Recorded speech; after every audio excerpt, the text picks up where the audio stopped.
I'm Vanessa, the girl on a bike, and today I'm here to talk to you about my 10 favourite garage tools. So stay tuned to find out what all 10 of them are.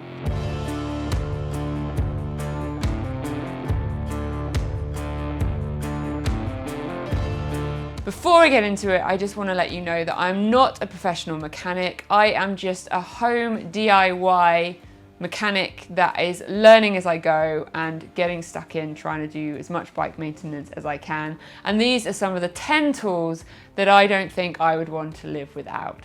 Number 1 is the TBar. Now, the reason why I love the TBar is because it enables you to have 3 different socket sizes right there. It slips into your pocket super easy. It can go on your roll bag on your bike. And if you think about a KTM or a Husky, it's pretty much going to be the 8, the 10 or the 13mm socket, and it enables you to have them all right there. I do actually have the 8mm with a little bit of a twisting head, which is great for getting in different places. TBars come in slightly different shapes and sizes. This is one that takes this sort of screwdriver style head so that you could put Torx, Allen key or screwdriver heads in there. And something that I like about using this over a more traditional screwdriver is you get a little bit more leverage to undo things, which always helps. Number 2 is the Speedy Brace.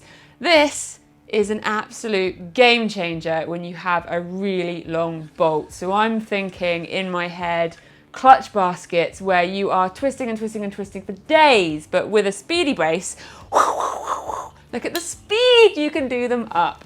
Absolutely love it.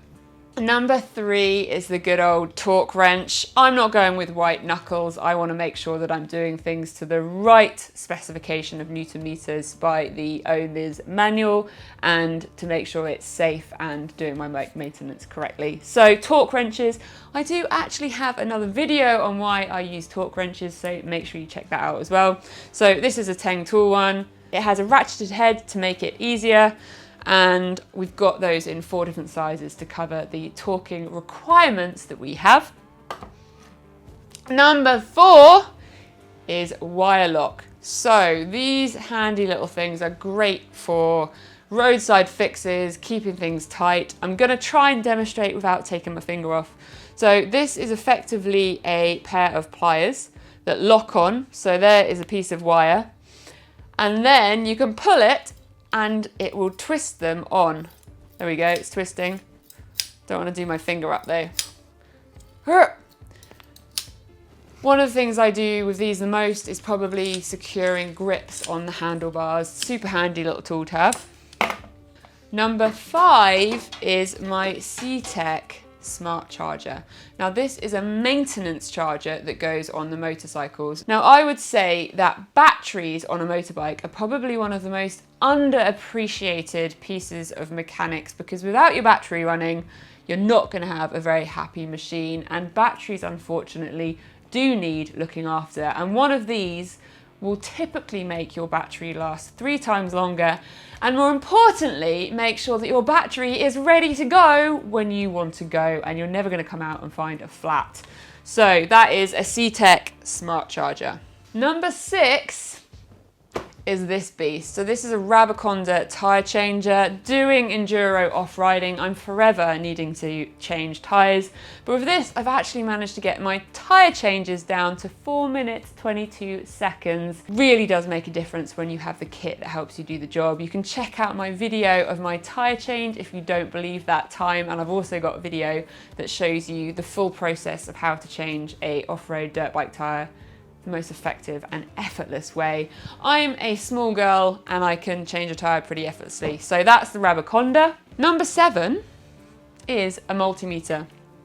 Now this is effectively, dumbing it down, helping you track, trace, understand electrical currents. So if you think about wiring looms, etc. on your bike, if you have a headlight that's out, you can use something like this to work out where the fault is in your wiring system, and it can save a lot of time, quick and easy to use. Number 8 is Ratchet ring spanners. Now something I really don't like with spanners is like having to put them on and keep taking it off, going round and round. Having a ratcheted one enables you to go back and forwards. It's just a time saver and it makes life easier. Number 9 we have this little set. So these are adapters for sockets. It enables you to go from a 1/4 inch to a 1/2 inch for a 3/4, up and down your socket sizes. Now the reason why I like these is because take my TBar, I could potentially change the socket that I'm using to go up or down using an adapter.